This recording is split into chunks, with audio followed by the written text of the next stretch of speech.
Hello everyone, welcome to Nutro Sapien where we connect food and body. It is no surprise that I am a huge fan of Indian food.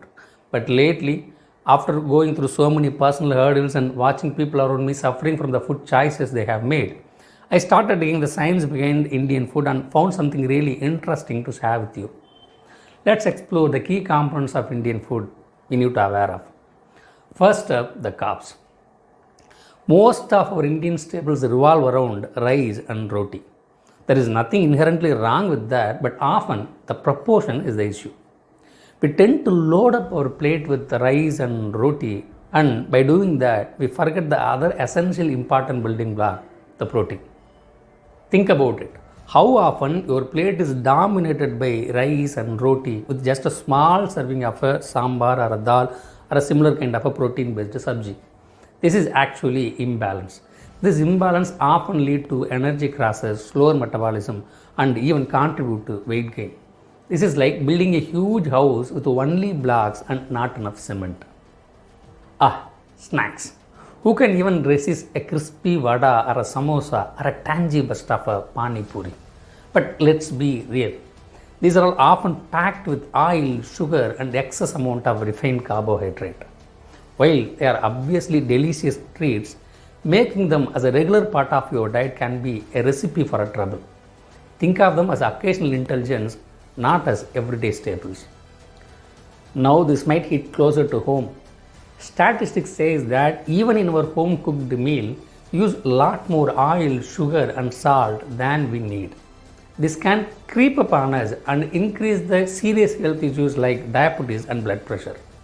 But the problem is when you see it in your home, the people who cook for you with so much love and affection won't accept it.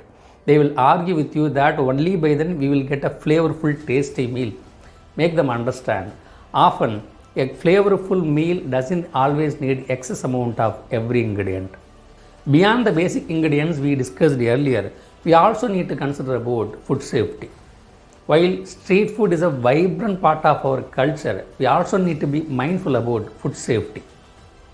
Those instant noodles and packed biscuits marketed as quick and easy can be loaded with preservatives, unhealthy fats, and often have high glycemic index.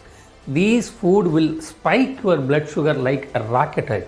So please be mindful and aware of that. Our lifestyle have changed dramatically. We are busier than ever. And this often leads us to choose convenience over nutrition. The shift away from traditional balanced meals towards quick fixes and the consumption of the junk food is a major contributor to the obesity, heart problems, and diabetes we are seeing recently in India. So far, we have discussed about the challenges in Indian food, and I am sure this might be demotivating to you. But don't worry, here is the exciting part. We can absolutely enjoy the flavors of amazing Indian food and be healthy too. It's all about making conscious choices. Swap white rice for whole grains like millets, brown rice and quinoa.